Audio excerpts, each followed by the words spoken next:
मकरान के मारूफ समाजी और कारोबारी शख्सियत हाजी बरकत बुलेदी के भाई जमील अहमद बुलेदी के दावत वलीमा की पुरवकार तकरीब डिफेंस में मुनक़द हुई। वलीमे की पुरवकार तकरीब में फैमिली मेम्बरान समेत सूबे बलूचिस्तान और सिंध अरकान पार्लियामेंट ऑफिसर्स, कबायली मतबरीन, सियासी, समाजी और कारोबारी शख्सियात बड़ी तादाद में शरीक थे। दावत वलीमा की तकरीब में पहुँचने पर मेज़बान हाजी बरकत बुलेदी, साबिक कमिश्नर शबीर अहमद मेंगल, हाजी अब्देन बुलेदी, मेजर मुनीर अहमद, जुबैर मेंगल और दीगर फैमिली मेम्बरान ने मेहमानों का इस्तकबाल किया। दावत वलीमा में बलूचिस्तान के सूबी मनसूबाबंदी और तरक्यात ज़हूर अहमद बुलेदी, साबिक governor Balochistan retired general Qadir Baloch, सूबे वज़ीर ज़राअत मीर अली हसन ज़हरी,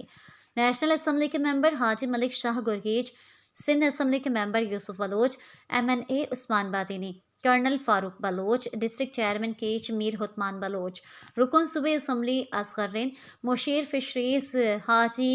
बरकत रिंद, साबिक रुकन असम्बली अब्दुल रऊफ रिंद, साबिक सूबी वज़ीर मीर हाजी अकबर आसकानी, मकरान के मारूफ सहाफ़ी बहराम बलोच, फलान खान, तुरबत प्रेस क्लब के सदर हाफिज सलाहुद्दीन सल्फी, उमर माजिद समेत सैकड़ों अहम शख्सियात शरीक थे। दावत वलीमा के पुरवकार तकरीब के दौरान मुख्तलिफ सियासी शख्सियात के दरमियान खुशगवार माहौल में मुलाकात हुई। तकरीब के मेज़बान हाजी बरकत बुलेदी और शबीर अहमद मेंगल ने दावत वलीमा पर शिरकत करने पर तमाम मुअज़्ज़ज़ मेहमानान गिरामी का शुक्रिया अदा किया।